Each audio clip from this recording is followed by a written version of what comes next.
Good morning students. देखिए, आज की वीडियो में हम प्रारंभ करें प्रकाश का अपवर्तन।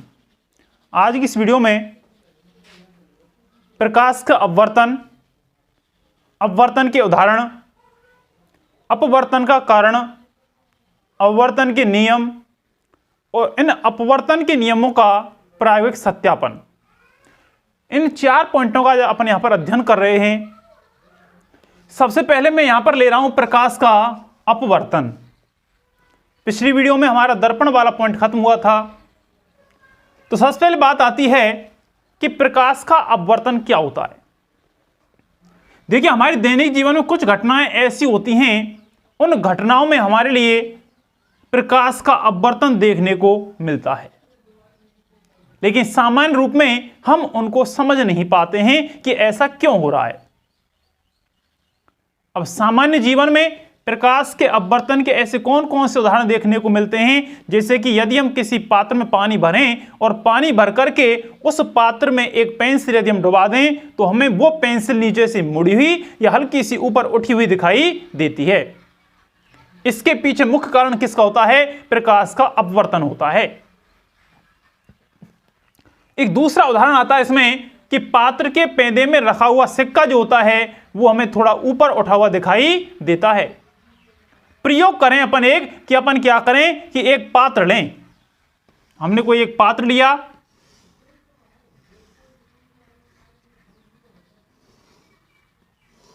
फिर क्या कार्य करते हैं कि अपन इधर की साइड से आंख को इस तरीके से व्यवस्थित करते हैं कि इसके पात्र में रखा हुआ जो पेंदे में सिक्का होता है वो सिक्का हमें दिखाई नहीं दे।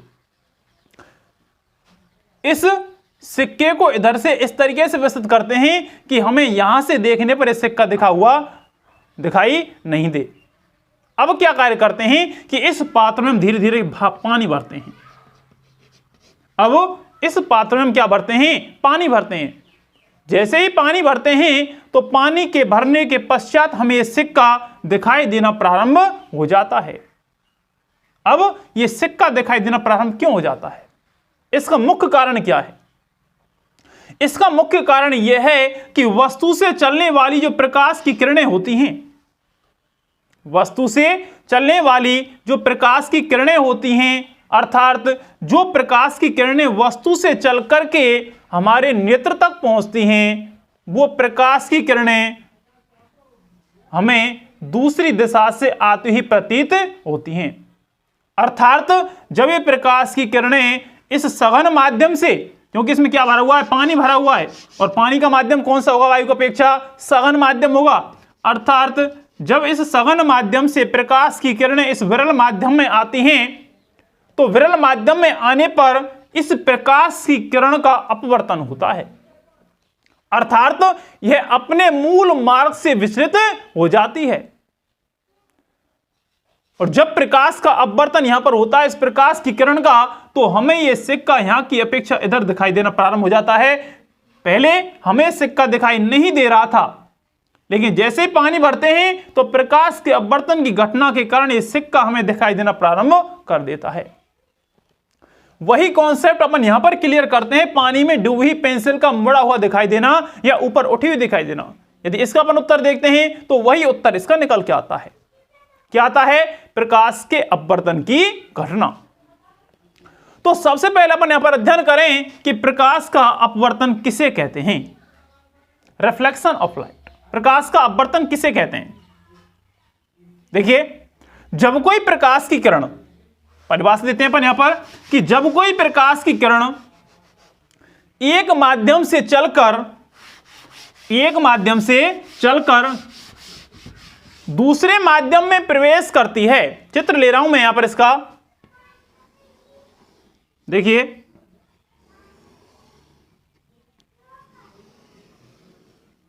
यह आपका माध्यम नंबर 1 है, माध्यम नंबर 1, और यह है आपका माध्यम नंबर 2,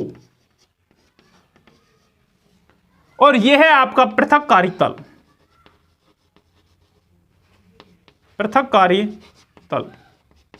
परिभाषा किस प्रकार से देते हैं? जब कोई प्रकाश की किरण एक माध्यम से चलकर दूसरे माध्यम में प्रवेश करती है। जब कोई प्रकाश की किरण एक माध्यम से चलकर दूसरे माध्यम में प्रवेश करती है तो पृथक्कारी तल पर आकर के वह किरण अपने मूल मार्ग से विचलित हो जाती है।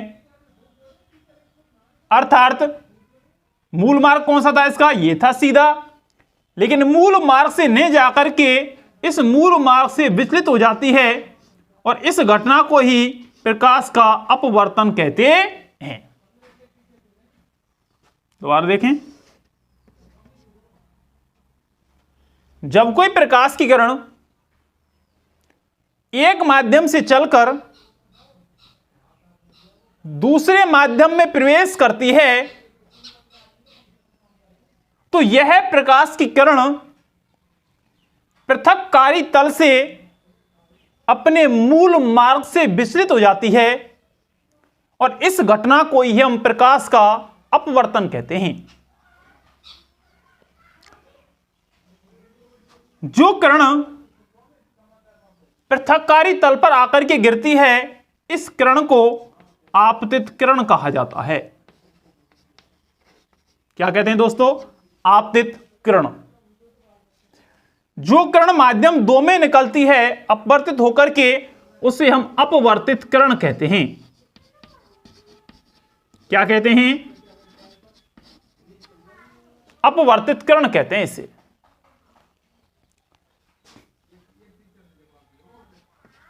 इनके मध्य में पृथक्कारी तल पर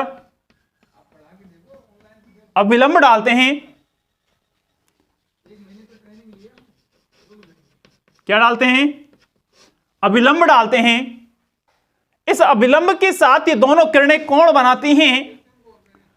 आपतित किरण अभिलंब के साथ जो कोण बनाती है उस कोण को I के द्वारा निरूपित करते हैं और इसे कहा जाता है आपतन कोण। आपतन कोण। अपवर्तित किरण अभिलंब के साथ जो कोण बनाती है इस कोण को R के द्वारा व्यक्त किया जाता है और इसे हम कहते हैं अपवर्तन कोण। क्या कहते हैं दोस्तों? अपवर्तन कोण। देखें दोबारा से, जब कोई प्रकाश की किरण एक माध्यम से चलकर दूसरे माध्यम में प्रवेश करती है इस स्थान से तो पृथक्कारी तल पर यह किरण अपने मूल मार्ग से विचलित हो जाती है। इस परिघटना को ही प्रकाश का अपवर्तन कहते हैं। बात यह आती है कि प्रकाश के अपवर्तन के लिए क्या आवश्यकता होती है? कौन सी चीज आवश्यक होती है प्रकाश के अपवर्तन के लिए? तो देखिए, प्रकाश के अपवर्तन के लिए कौन सी चीज आवश्यक होती है कि प्रकाश की किरण जो होती है, प्रकाश की जो किरण होती है उस पृथक्कारी तल पर कुछ डिग्री के कोण से आकर गिरनी चाहिए। यदि यह किरण अभिलंब के अनुदिश आती है इस तरीके से, अर्थात आपतित किरण का अभिलंब नहीं होना चाहिए। यदि यह आपतित किरण इस तरीके से सीधी अभिलंब के रूप में आती है तो इस किरण का अपवर्तन नहीं होता है। यह जिस तरीके से आती है उसी तरीके से यह किरण इस तरीके से नीचे निकल जाती है। तो किरण का अभिलंब के अनुदिश होना नहीं चाहिए। जब इस तरीके से आपतित किरण अभिलंब के साथ कुछ डिग्री का कोण बना करके आती है तो उस किरण का अपवर्तन आवश्यक रूप से होता है। बात आती है अपवर्तन के नियमों की। अपवर्तन के 2 नियम आते हैं अपने यहां पर। अपवर्तन के 2 नियम कौन कौन से हैं?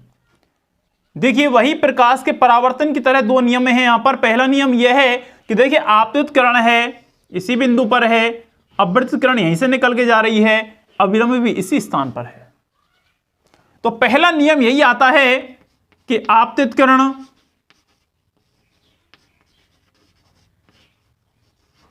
आपतित किरण, कोमा अपवर्तित किरण, अपवर्तित किरण व अविलंब, अविलंब तीनों एक ही तल में,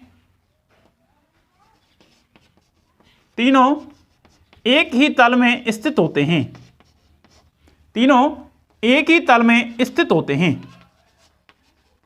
पहला नियम आता है इसका, दोबारा सुने, आपतित किरण, अपवर्तित किरण इसी स्थान से है, अविलंब तीनों एक ही तल में स्थित होते हैं। और दूसरा नियम आता है इसका प्रकाश के अपवर्तन का कि आपतन कोण की ज्या, आपतन कोण की ज्या जिसे हम व्यक्त करते हैं साइन आई से, व अपवर्तन कोण की ज्या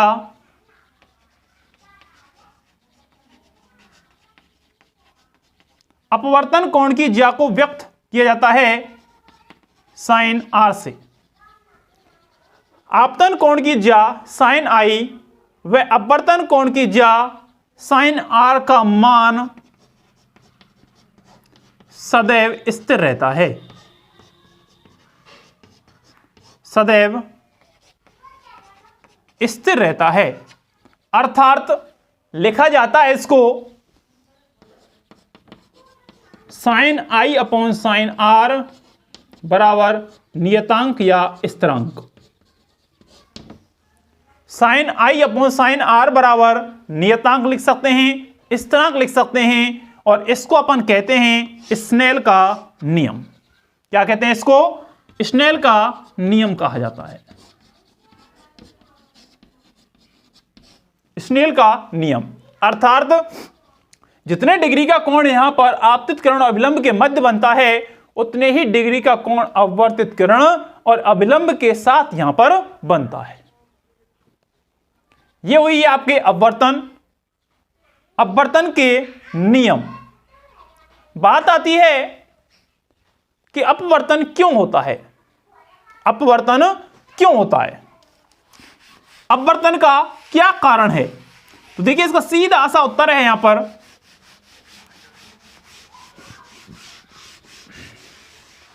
देखिए हवा में जो प्रकाश का वेग होता है वो होता है 3 × 10⁻⁸ मीटर प्रति सेकंड। 3 × 10⁻⁸ मीटर प्रति सेकंड प्रकाश का हवा में वेग होता है। दो प्रकार के माध्यम होते हैं, एक होता है सघन माध्यम और एक होता है विरल माध्यम। एक होता है सघन माध्यम और एक आता है आपका विरल माध्यम। दो प्रकार के माध्यम यहां पर आते हैं। देखिए सघन माध्यम क्या होता है और विरल माध्यम क्या होता है। यदि माध्यम के कण पास पास होते हैं, यदि माध्यम के कण पास पास हों तो उस प्रकार के माध्यम को सघन माध्यम कहा जाता है, और यदि माध्यम के कण दूर दूर होते हैं तो उस माध्यम को विरल माध्यम कहा जाता है। जैसे हम दो माध्यम, तीन माध्यम अपन यहां पर लें, एक आता है जल, एक आता है वायु और एक आता है कांच। यदि इन दोनों की बात करें तो इनमें से जल सघन माध्यम होगा, जबकि वायु कैसा माध्यम होगा? विरल माध्यम होगा। यहां पर जल कैसा माध्यम है? सघन माध्यम। वायु कैसा माध्यम है? विरल माध्यम है। यदि बात करें इनको हटा करके इन दोनों की, तो इनमें देखिए वायु कैसा माध्यम होगा? विरल माध्यम। जबकि कांच कैसा होगा? सघन माध्यम। यदि वायु को हटाकर जल और कांच की बात करें तो कांच कैसा माध्यम होगा? सघन। जबकि जल कैसा माध्यम होगा? विरल माध्यम होगा। आगे बात करते हैं कि अपवर्तन क्यों होता है, क्या कारण है।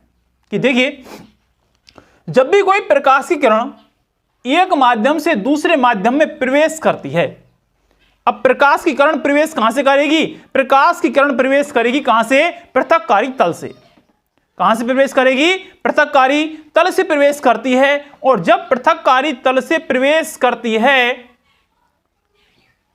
तो इस प्रकाश की किरण का वेग जो होता है, चाल जो होती है, घट या बढ़ जाती है। जब प्रकाश की किरण एक माध्यम से दूसरे माध्यम में प्रवेश करती है तो प्रकाश की किरण का वेग या उसकी चाल जो होती है वो या तो घट जाती है या फिर बढ़ जाती है। अब ये डिपेंड किस पर करता है? ये डिपेंड करता है उस माध्यम की प्रकृति पर। प्रकाश का अपवर्तन किस पर निर्भर करता है? उस माध्यम की प्रकृति पर निर्भर करता है कि उस माध्यम की प्रकृति किस प्रकार की है, सघन प्रकार की है या फिर विरल प्रकार की है। यदि माध्यम की प्रकृति सघन होती है तो प्रकाश की किरण की चाल या वेग कम हो जाती है, और यदि माध्यम नंबर 2 की प्रकृति विरल है, नीचे वाले की, तो चाल की, उस प्रकाश की किरण की वेग बढ़ जाता है। जब प्रकाश की किरण एक माध्यम से दूसरे माध्यम में प्रवेश करती है तो दोस्तों मैं आपको पहले बता चुका हूं कि प्रकाश की किरण अपने मूल मार्ग से विचलित हो जाती है। अर्थात प्रकाश की किरण या तो अविलंब से दूर हट जाती है या अविलंब की ओर झुक जाती है। या तो प्रकाश की किरण अविलंब की ओर झुकती हैं या फिर अविलंब से दूर हट जाती हैं, और इसी कारण प्रकाश का अपवर्तन होता है। बात करते हैं आगे, प्रकाश के अपवर्तन के कारण कब तो किरण अविलंब की ओर झुकती है और कब अविलंब से दूर हटती है। देखिए, मान लीजिए माध्यम नंबर 1 वायु है और माध्यम नंबर 2 है जल। माध्यम 1 कैसा है? वायु। माध्यम 2 क्या है? जल। अब यहां पर देखिए, वायु कैसा माध्यम होगा? विरल माध्यम। वायु कैसा माध्यम है? विरल। जल कैसा माध्यम है आपका? सघन माध्यम है। तो ध्यान रखें दोस्तों, जब प्रकाश की किरण विरल माध्यम से सघन माध्यम में प्रवेश करती है तो प्रकाश की किरण का वेग घट जाता है, और जब प्रकाश की किरण का वेग घटता है तो वह प्रकाश किरण अविलंब की ओर झुक जाती है। अविलंब की ओर झुक जाती है। लेकिन यदि इसके जस्ट विपरीत माध्यम हो, अर्थात ऊपर वाला सघन हो और नीचे वाला विरल हो, ऊपर का माध्यम कैसा है? सघन है, और नीचे का माध्यम कैसा है? विरल। तो इस कंडीशन में क्या होता है? इस कंडीशन में प्रकाश की जो किरण होती है, यह प्रकाश की किरण अविलंब से दूर हट जाती है। अविलंब की ओर झुकती नहीं है बल्कि अविलंब से दूर हट जाती है। ये दो प्रकार की घटनाएं प्रकाश के अपवर्तन की होती हैं। किस पर डिपेंड करती हैं? माध्यम की प्रकृति पर। अब अपन यहां से आगे अध्ययन करते हैं, प्रकाश के अपवर्तन को प्रयोग द्वारा समझाना है। चित्र बनाते हैं पहले हम यहां पर।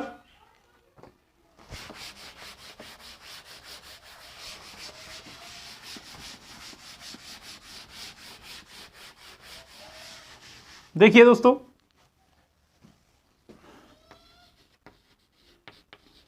प्रकाश का अपवर्तन।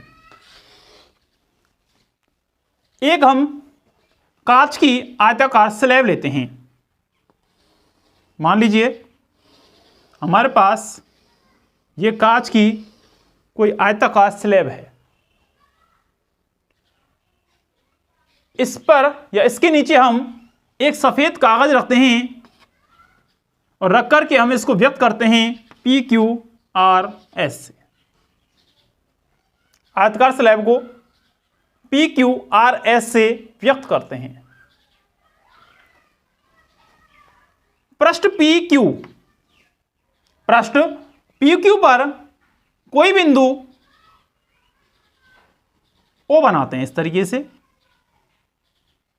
अब देखिए, किताब में हो सकता है कि इनको अलग तरीके से व्यक्त कर रखा हो, हम इसको ABCD से व्यक्त कर सकते हैं, PQRS से व्यक्त कर सकते हैं, कोई दिक्कत नहीं है। हम बिंदु O पर कोई किरण खींचते हैं इस तरीके से, और इस किरण पर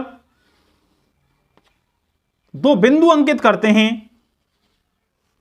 माना कि हमने दो बिंदु अंकित किए इस पर ए बी। माना कि किरण ए बी आपतित किरण है जो बिंदु ओ पर आकर के आपतित हो रही है।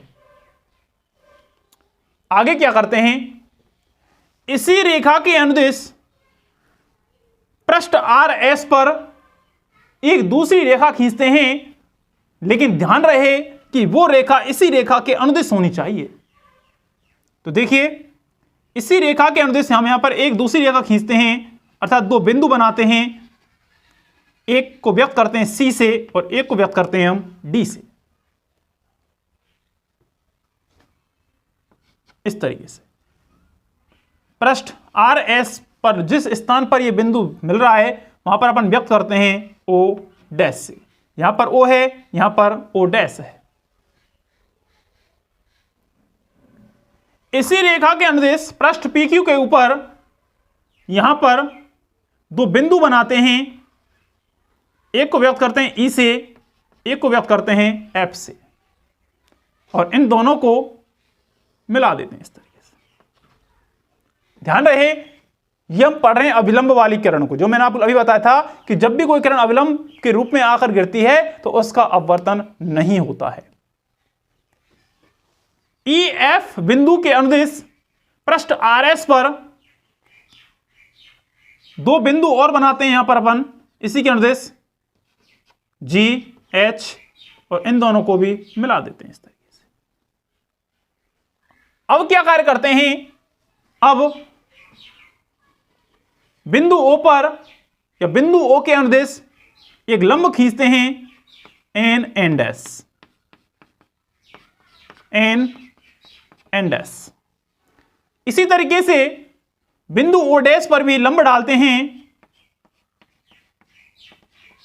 M M dash.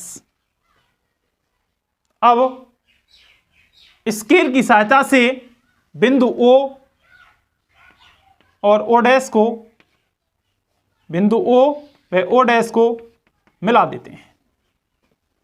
बिंदु ओ और ओ डैश को मिला देते हैं। इसी प्रकार से इन दोनों बिंदुओं को भी आपस में दूसरे से मिला दिया जाता है।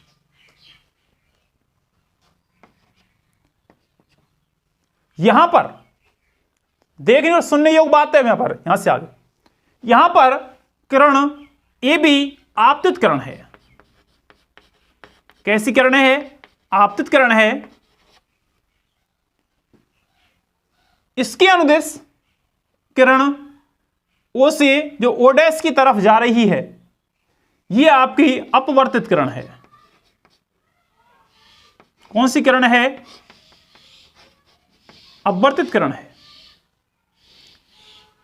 यह अपवर्तित किरण जैसे ही इस पृष्ठ से बाहर निकलती है, इसका पुनः अपवर्तन होता है और किरण निकल जाती है सी डी। दो प्रकार से यहां पर अपवर्तन हो रहा है। नंबर एक, इस पृष्ठ के अनुदिश, नंबर दो, इस पृष्ठ के अनुदिश। यदि इस पृष्ठ के अनुदिश बात करते हैं तो यह वाली किरण आपतित किरण, और यह कौन सी हो गई? आपकी अपवर्तित किरण। यदि इस पृष्ठ के अनुदिश बात करते हैं तो यह किरण हो जाएगी आपतित किरण, और यह हो जाएगी आपकी अपवर्तित किरण। देखिए, यहां पर इन दोनों के मध्य जो कोण बनता है आपतन कोण है। इन दोनों के मध्य जो कोण बनता है अपवर्तन कोण है। यहां पर जो कोण बनेगा आपतन कोण, यहां पर जो कोण बनेगा अपवर्तन कोण। सबसे पहली बात आती है, पहला नियम यह सिद्ध करना है कि आपतित किरण, अपवर्तित किरण और अभिलंब तीनों एक ही तल में स्थित होते हैं। तो देखिए दोस्तों, यह आपकी है आपतित किरण, यह है आपकी अपवर्तित किरण, और यह है आपका अभिलंब। तीनों कहां पर हैं? बिंदु ओ पर हैं। पहला नियम सिद्ध होता है हमारा।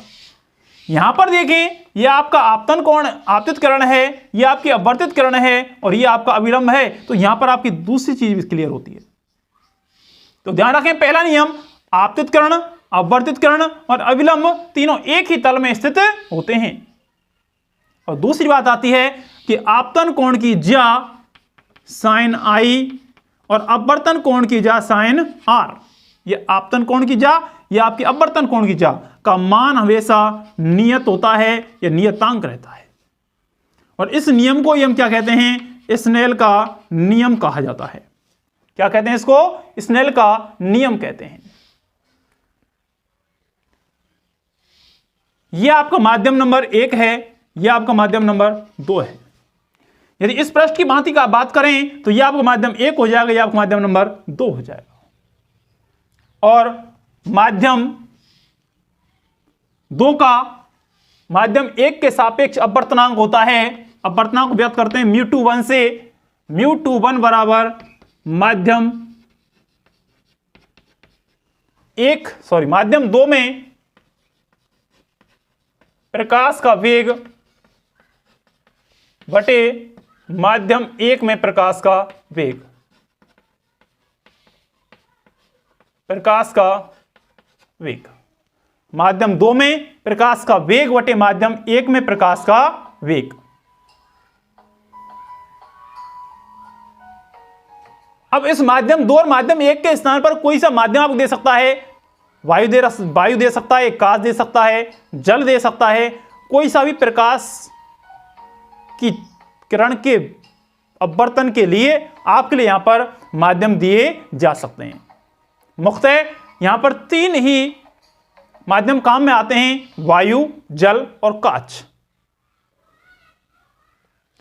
सूत्र यही रहेगा, माध्यम 2 के सापेक्ष माध्यम 1 का अपवर्तनांक μ21 बराबर माध्यम 2 में प्रकाश का वेग बटे माध्यम 1 में प्रकाश का वेग। यहां से कल बात करते हैं। यदि वीडियो अच्छी लगे तो लाइक अवश्य करें। धन्यवाद।